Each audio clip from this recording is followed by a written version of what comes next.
when I was growing up, there seemed to be a lot more competition between Burger King and McDonald's than there is right now. It seems like right now, Burger King is content with being number 2.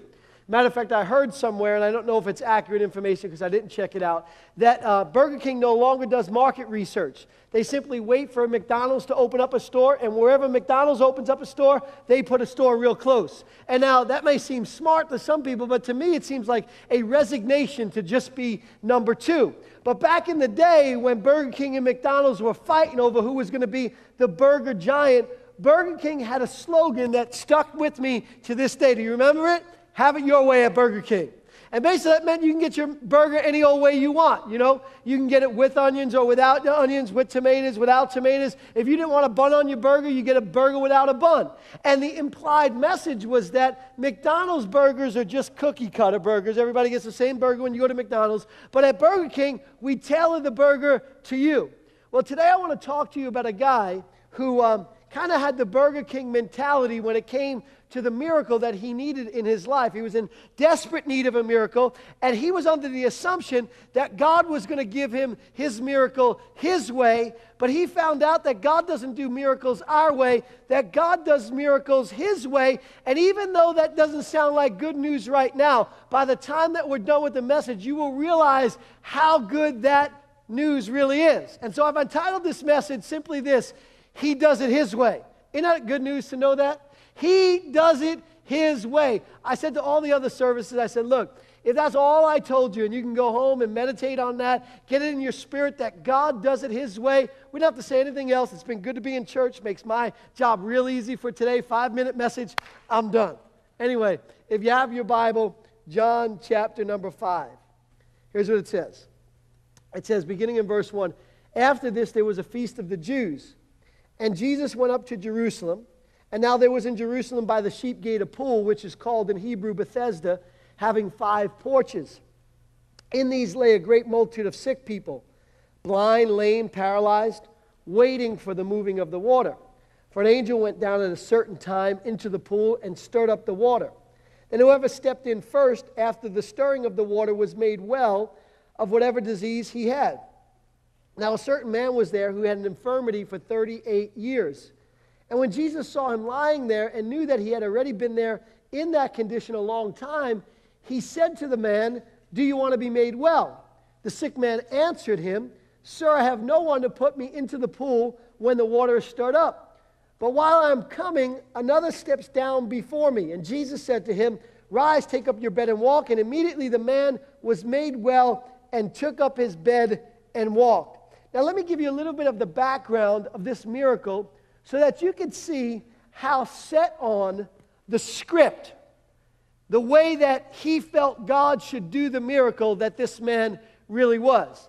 We're told from the text where this pool was located, that it was located near the sheep gate. And the sheep gate was right near the temple, and so the pool was literally right next to the temple. This pool in our text is called Bethesda, which means house of mercy. But it originally was called the Virgin's Well. And the reason why it was called the Virgin's Well is because the priesthood who ran the temple in Jerusalem discovered this hot spring right next to the temple. And so what they decided to do is they decided to build and dig this huge pool around the hot spring that was fed by the spring. And I mean, they made this thing beautiful. The pool was laid with marble that was ornate and just expensive. And all around the pool, the walkways were beautifully handcrafted. I mean, it was just amazing. But then they didn't want like just anybody to come into the pool area. And it was kind of like their own personal big spa, jacuzzi type of thing. So they built these huge walls and annexed the pool so that it was attached to the temple so that they could just go from their temple duties into the pool and, you know, get just a big jacuzzi and a hot spring-fed pool. And they built these huge walls around it that were also beautiful and ornate and just great to look at so that nobody would just kind of wander in. You had to be kind of part of the exclusive Rich and Powerful Club in order to get into this pool area. But then because in Jerusalem it's real warm, when you go into the pool and come out, you don't want the sun beating down on you. You know, you want to get some shade. And so what they did was they began to build porches. And so you'll read that the text says that the pool had 5 porches around it. Why 5? Because as word began to get out to all the other rich and powerful people, they begin to come and join, as it was the country club that they had. And so one porch was not enough for just all the rich people and powerful people that wanted to be there, so they kept building porches around the pool, and these porches were equally as beautiful. They had Roman columns, they had hand paintings underneath them. I mean, had beautiful, comfortable furniture in, so that you can go in the water, you know, take a dip, get refreshed in the hot pool, and then come out and, of course, have your non-alcoholic beverage, because it was right near the temple, and you wouldn't drink alcohol right near the temple like that, right? Wrong. And anyway, this was a really, really nice place. I had an experience with a place like this when I went to Russia several years ago. My host kind of gave me a little bit of heads up. He said, you know, in Russia they have these really nice spas. And he said, you know, we'll probably be going to one of them. And I said, well, tell me about them. And he said, well, my first experience was unique. He said, I was there, you know, and my host was taking me around. He said, Rick, we want to take you to one of these fancy spas just to relax and enjoy yourself. And so Rick thought, great. So he goes there, and when he gets there, he finds out that the spa is au naturel. And he thinks, man, I don't know, you know, I'm from America, I don't want to offend anybody. So he decides to just go with it, you know. So he goes into the spa, and, you know, they have their pool time and their sauna time and all this kind of stuff. And it wasn't like everybody, you know, boys and girls au naturel, but it was guys, you know, like that. And so he does this thing, and he's in the shower, right? And he's kind of, you know, showering off to get his clothes back on and leave. And somebody comes up behind him and taps him on the shoulder like this. And so Rick turns around, and it's this little old lady in a hairnet with a mop who's been mopping the showers. And she looks and she points. She says, "You're Rick Renner. I watch you on TV all the time." And there he is, just, you know, kind of, she got to know him very intimately that particular day. So Rick was telling me how we might go to one of these spas when I come there. And so I quickly told him how he might go, but that I would not be joining him. As it turned out, the meetings that we had were hosted in the ballroom of one of these spas. Now, the meeting rooms, it was great because clothes required for the meeting room. So I was very happy about this, and pastors are coming in from all over the Soviet Union to come to this meeting place, and I'm one of the speakers, and my 2 mentors at the time in the faith, Rick Renner and Bobby Andian, are speakers, and so we have these meetings, and then after the meetings are over, of course, now Rick is used to these spas. It's kind of customary to him and everything like this. So he says to me, how about you, me, and Bob go into the spa? And he said, it's wonderful, it's great. He says, first you jump into the ice water, and I mean, it's just amazing and refreshing. And then you go into the hot saunas, and you're just going to have a great time. And so I kind of looked at him, and I said, Rick, I just want to be real honest with you here. The last image that I want in my mind is you and Bobby Andian coming up out of the water completely naked. That's ice water. I said, I will forever think totally differently about you guys. And every time you speak, I will never be able to take anything you say ever seriously again. And so that was my experience with one of these spas, if you will. Well, back in Bible times, by the time we got to John chapter 5, you will notice that the pool of Bethesda is no longer a country club for the rich and the famous. Right now, instead of the rich and famous and powerful being there, it is overrun by the sick and the infirmed, by the blind, by the halt, by the withered, by the diseased. They have overrun this place, and history tells us that the place is no longer in the wonderful condition that it was in when the rich ran it, but now it is dilapidated, and the marble is cracked, and the porches are falling down, and the furniture is ripped, and the pool has mosquitoes in it, and it is just a horrible place to be. But here we have not just a small amount of diseased people, but according to the text, a great multitude of sick and diseased people who are there. And the question becomes, well, why are they there? What happened to the rich people? And the answer is that the virgin's well dried up. It stopped producing its hot springs, and so when it did that, it no longer had the medicinal and attraction value to the rich and the famous, so they just left the place, and in came the poor. And it wasn't because they wanted to experience what the rich experienced, but word began to get out to all the diseased people that there was something special, something miraculous happening in this pool, that every now and again, at a certain season when nobody knew, all of a sudden the waters would be violently troubled, and they would begin to swirl and swirl and swirl. And the first sick person that would get in would be healed of whatever disease they have. Now, in most Bibles, verse number 4 has an asterisk next to it, which means it wasn't included in the original text. And so this is what they believe the sick people believe. This is not necessarily Canaan. This is urban legend, but they put it in there for clarification. And so this was their belief system, that they would, if they could get into the water first, they would have their miracle and be healed of their disease. Now, it wasn't a good chance that they'd get their miracle. It was a lottery chance. One out of the great multitude to be the first one in the water. Enter in the star of the story. Our boy who's been sick for 38 years. Somehow he has latched on to the idea that he could get his miracle if he shows up at this place where there's thousands of other people who have sicknesses like him. And somehow, some way, his plan is that he'll be the one out of all the thousands to get into the pool first. That's where his faith is at. That's what he has in his mind is going to go down. That's how he's been praying. He's been saying to God as he's lying there, God, out of all these people here, out of this great multitude of people here, God, I want you to make sure that I'm the first one to get into the water. That's his plan for his miracle. Now, as I read into the story, two things jump out to me. The first thing is I kind of admire the guy. He's been sick for 38 years, and he is still holding out hope that God's got a miracle for him. Now, I know we can say a lot of things about the guy, but let's face it, that as time begins to progress in your life and situations don't change, how many just will be real honest and say, we just resign ourselves to the fact that it ain't never going to happen?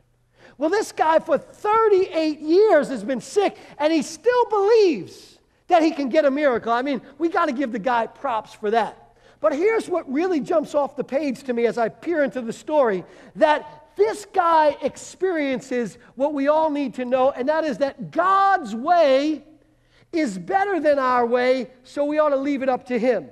That God doesn't do it our way, that he does it his way. I mean, think about the guy's plan. It's a flawed plan, isn't it? I mean, one out of thousands to make it into the pool first. The reason why it's flawed is the obvious. It's just a lottery chance, but then the subtle.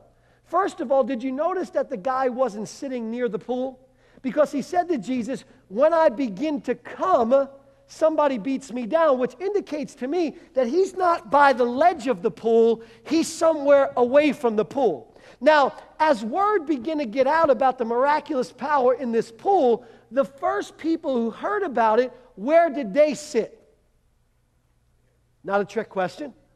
By the edge of the pool, right? I mean, if you heard that the first one into the pool gets healed and nobody else, then when you get to the pool, you don't sit way back there. You sit up by the ledge, don't you? So by the time this guy has arrived there, word has gotten out, he arrives and the ledge of the pool is completely covered, and so he's got to come from back here, and obviously by the time he gets there, somebody beats him into the water, so he's got a flawed plan.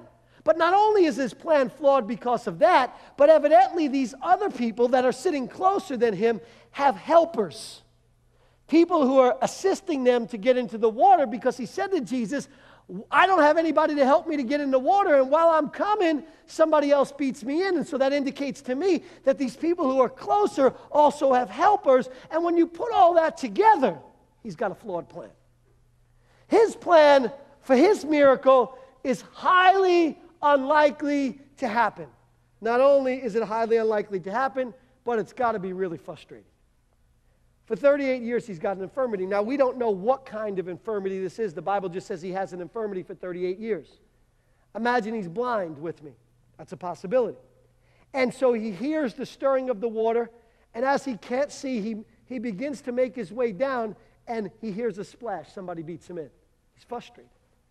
Maybe he's got some type of ailment that makes it hard for him to walk. And so as he sees the waters being stirred and begins to make his way down to the pool, and he's walking real slow, somebody beats him in. That's got to be frustrating.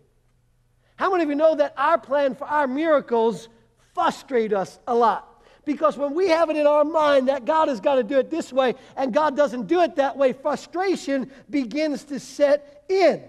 Our plan is no better than this guy's plan. We often go to God with a miracle script already all figured out, don't we? I mean, we go to God and we have a financial miracle. And in our mind, we're telling God exactly how we think He ought to make it come to pass. For example, let's say that you're working at a place, you're new there. Maybe you're even working there for a long time. And you're not as qualified for the promotion as everybody else that's there. And they have a better education, they're doing a better job, but you're just believing that you need a financial miracle, that when you go into work one day real soon, they're going to call you over and give you special treatment and tell you that above everybody else, you got the promotion and your salary is going to quadruple. God, that's how I want the miracle. That sounds good, doesn't it? Impractical, improbable, actually even undeserving. Why should you get a job that you're not as qualified as somebody else to get? Why should you get a job that you're not as good at as somebody else gets? But that's how we set the script in our mind. Or even better yet, God, I know how you can deliver the financial miracle. Even better than a promotion at work, God. Here's the thing. When I open the mailbox tomorrow, God, there's going to be a check in there for $1 million from somebody that I don't even know. And God, that's the way you're going to deliver the financial miracle. And so we get excited about that financial miracle that way. Or, for instance, we need a marriage miracle. And so we've got it all figured out. We've been praying for a marriage miracle, and so we go to God. And in the marriage miracle, what begins to happen is you kind of go to God, and you say to God, you know what, God, I have this marriage miracle. Here's what I'm thinking, God. When my spouse comes home from work, when my spouse comes home from work, all of a sudden you're going to cause them to fall down at my feet, and they're going to apologize, and they're going to confess everything that they've ever done wrong, and they're going to take responsibility for all the things that I've pointed out to them over the years that they've done that are incorrect. God, you're just going to make them realize how wrong they've been. They're going to become the doting spouse that I've always wanted them to be, God, and they're going to take over all the household duties. They're going to watch the kids all the time. God, they're only going to want sex when I want sex, and never want sex when I don't want sex. God, they're going to be the perfect spouse. That's how you're going to do the miracle. God, you're going to do it that way. Or God, I have a health miracle. God, I have a health miracle. And here's what I'm thinking, God. When I get to the hospital, the doctor is going to check me, and they're not going to find anything there. And then they're going to check again. They're still not going to find anything there. And then they're going to call the nurse in. And the nurse is going to come and tell the doctor, yeah, you're right, there is nothing there anymore. And then they're going to call all the hospital staff in, 100%, and they're all going to come into my room, and the doctors are going to proclaim that you are the God that healeth thee, and everybody in the hospital is going to get saved. And God, that's how you're going to do the miracle. Seems like we go to God with a script. We don't just believe that God can and that He wants to, but we go to God with the how to do the miracle. And the funny thing about it is we all do it, don't we? Every single one of us, I do it. I remember just recently, as we have been going into New York City on exploration trips, last Sunday I went to New York City, and when I went to New York City with the team, we visited a couple of churches, 2 really great churches. And as I went there, it was a very emotional time for me. I don't know why it was so emotional for me, but it was. And all of a sudden, I began to realize maybe our location is not good. And the reason why I began to think that is because every other church that I went to 2 of them, every church that I went to, in my mind, had these locations where people would literally be able to walk in off the street right into the church. They would either be in the foyer or the sanctuary. They knew exactly where they were going to be. Exactly. And I thought, God, our location's not like that. God, they come to our location. We're in a movie theater with 25 other movie theaters. How are they going to know which movie theater we're in? God, how are they going to get to us? Nobody's going to want to come to our church. Every church in the city has got better locations than us because they just walk right off into the street, into their area. And I'm thinking, Can you believe what I'm saying right now? Every. Isn't it amazing how when we have a problem, we expand it to every? It's like when people come to me and they say, Pastor, everybody in the church is talking about this. By the way, if you come to me with that, be prepared to answer some questions. My first question is, well, how many is everybody? How many are we talking about here? We talking about 50, 100, 250? Everybody, that's a lot of people. I mean, everybody's a lot of people. How many are we talking about? Well, a few. So we're talking 1, 2, 3. Well, you know, my friend and I were talking about this the other day. Okay, so we really aren't talking about everybody. What we are is we're talking about the issue that you have and that you and your friend have, and so that's what we're dealing with, which is fine, and I understand the exaggeration of everybody because we all do it. Because when I went to God and I was complaining about our location, what I said to God was every church in New York City has got a location where people walk right up from the street into the place. So I began to think about this. It became an issue for me. I was worried about it. It's like, man, maybe we need to call a realtor, get a new location. The staff goes back into the city 2 days later. And when they go back into the city, they meet with the people of the movie theater to see where we can set up stuff and everything like that. And they come back and they're kind of having a report with me. And I said, guys, I'm a little concerned about this location. I said, when we go there, how are people going to know how to get to our theater? You know, 2 theaters out of the 25 that are there. They said, oh, that's all figured out already. When you walk into our place, the Empire 25 movie theater, there's 2 escalators that are about 10 feet from the doors that frame the foyer area. And those escalators lead to a balcony area that overlooks the entire foyer area. And the balcony area is just one big open like foyer space. And what they have already determined is that nobody is going to be allowed to go up those escalators but people who are coming to Faith Church. So they want us to put ushers and greeters right at the bottom of the escalators, so as people come in, the first people they're going to see is Faith Church people. They're going to go up the escalators, and then they want us to put a big giant sign right overlooking the foyer area that says Faith Church, register here. And I thought, God, what am I trying to do? Tell you how to do something, God. Your way is better than my way. We need to come to the place where we trust that. Where we go to God not just expecting a miracle, but trusting that His way is better than our way. Ephesians chapter 3, verse 20 says, now unto Him that is able to do exceedingly abundantly above all that we ask or think, according to the power that works in us. What's it saying? God's way is better than our way. How about Isaiah 55, verse 9, which we misquote all the time? It says, for as the heavens are higher than the earth, so are my ways higher than your ways and my thoughts higher than your thoughts. And we tell everybody what that means is that you can't figure out God. But what it means, what God is saying is, listen, my way is better. I've got a better plan. It's got no holes in it. It's got no shortcomings in it. It can't fail. It's rock solid. Believe and trust that my way is better. And as I look at this story, one thing becomes apparent to me, that that's what God is trying to tell this guy. I mean, think about it. Here is the God of the universe, and He is standing in front of this guy. And He asked this guy the following question: do you want to be made well? And you know what the guy's response is? Well, I'm sticking to my plan. You say, Pastor, what do you mean? Notice the guy's response. He said, well, I can't get into the water. He's staying with his plan. He thinks that the only way he can get his miracle is if somehow, some way, he's the first one into the water. And here is the God of the universe standing in front of him saying to him, do you want me to make you well? And the guy is like, yeah, but you got to follow the plan. And I'm like, dude, what is wrong with you?